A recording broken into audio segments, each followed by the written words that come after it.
Ada satu jenis keputusan yang mungkin di akhir kisah ini kita akan sama-sama sepakat bahwa ini adalah salah satu keputusan yang paling berbahaya bagi umat manusia. Bukan keputusan yang diambil saat marah, bukan juga keputusan karena kebencian, tapi keputusan yang diambil saat seseorang yakin bahwa mesin, sistem, dan prosedur tidak mungkin salah.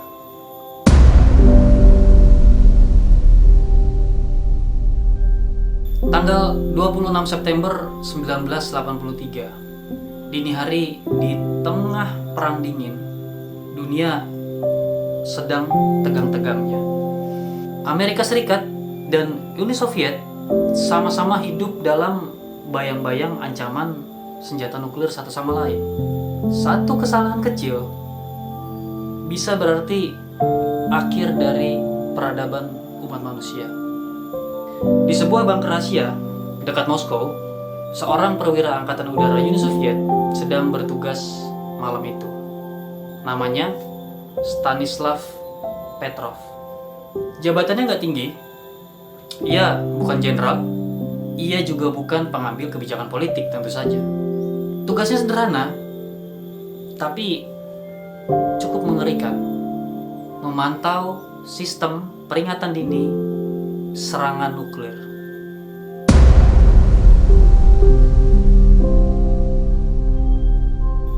Sekitar tengah malam, alarm tiba-tiba berbunyi. Bukan alarm latihan, alarm sungguhan.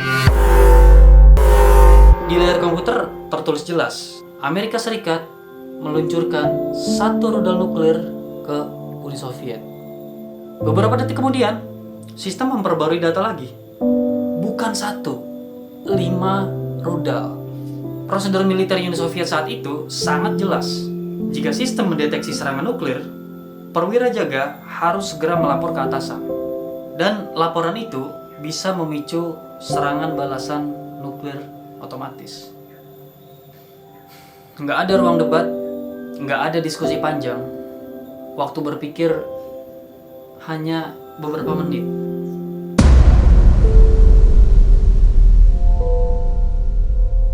Petrov duduk diam, di depannya layar komputer, di belakangnya doktrin militer, dan di luar bunker, dunia yang sedang tidur tanpa tahu apapun. Secara sistem, semua terlihat valid. Satelit mendeteksi kilatan panas, data masuk sesuai parameter. Mesin berkata, ini nyata.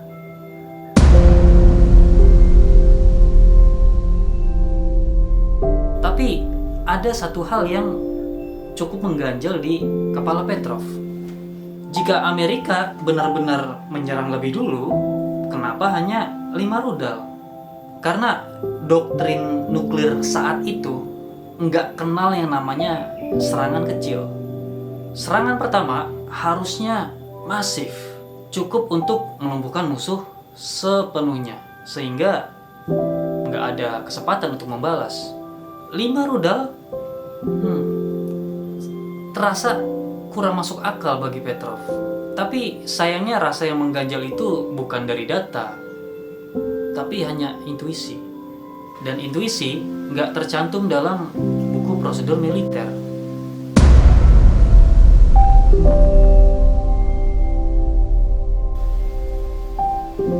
Beberapa menit berlalu, alarm terus berbunyi, tekanan semakin tinggi.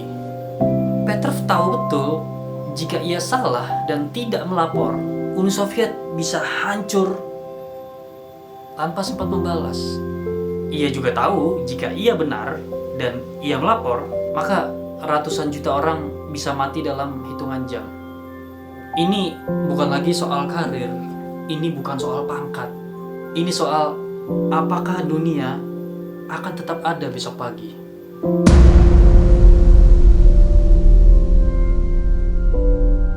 Akhirnya Petrov mengambil keputusan. Ia melaporkan ke atasannya bahwa itu adalah alarm palsu.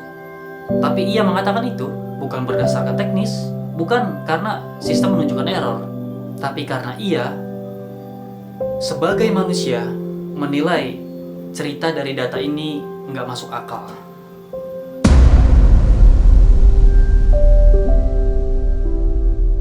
Beberapa menit kemudian, alarm tiba-tiba berhenti. Tapi nggak ada ledakan, nggak ada rudal nuklir yang datang. Belakangan diketahui, sistem satelit salah membaca pantulan cahaya matahari. Mesin salah. Dan satu manusia berani tidak sepenuhnya percaya pada mesin itu.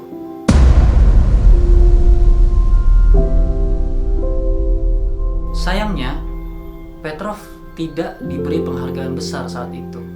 Ia bahkan sempat mendapat teguran karena tidak mengikuti prosedur dengan sempurna.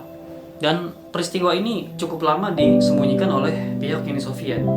Dunia nyaris nggak pernah tahu betapa dekatnya kita dengan kehancuran total.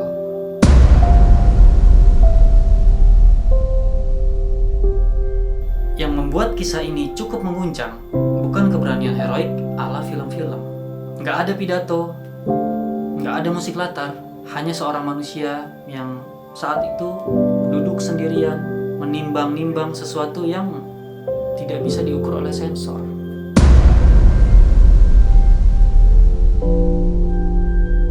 Kisah ini cukup membuka pola nalar manusia yang selama ini mungkin jarang kita bahas.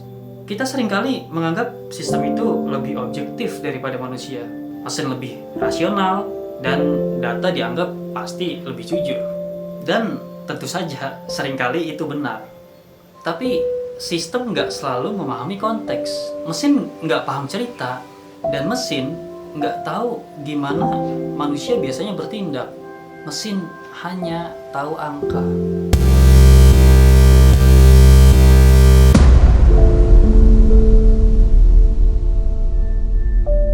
Kesalahan berpikir yang mungkin sering terjadi adalah kita menyerahkan tanggung jawab moral kepada prosedur. Ini bukan salahku, ini aturannya. Ini data loh yang bicara, bukan saya. Tapi Petrov melakukan hal yang sebaliknya. Ia menerima bahwa pada akhirnya manusia tetap harus bertanggung jawab pada keputusan akhir.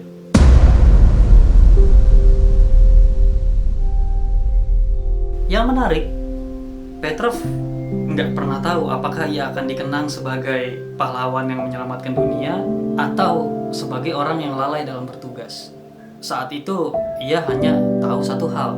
Jika ia salah, maka nggak akan pernah ada kesempatan untuk memperbaiki. Nggak ada tuh tombol undo buat perang nuklir dibalikin lagi gitu, Kak.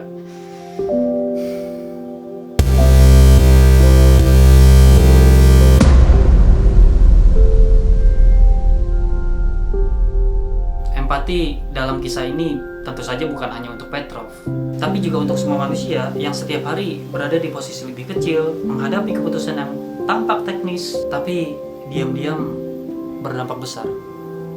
Enggak semua dari kita tentu saja memegang nasib dunia, tapi banyak dari kita yang memegang nasib orang lain dalam skala yang lebih sunyi.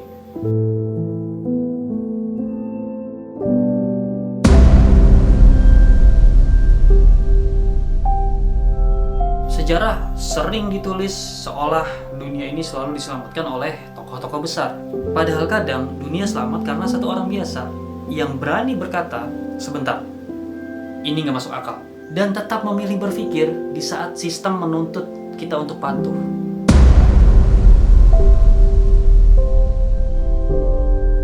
Mungkin yang paling menakutkan dari kisah ini adalah kesadarannya. Betapa seringnya keselamatan kita bergantung pada seseorang yang tidak kita kenal, yang duduk di ruang sunyi, membuat keputusan tanpa sorotan. Dan betapa seringnya kehancuran bisa terjadi bukan karena niat jahat, tapi karena ketaatan tanpa berpikir. Jadi, teman-teman, pelajaran apa yang bisa kita petik dari kisah ini?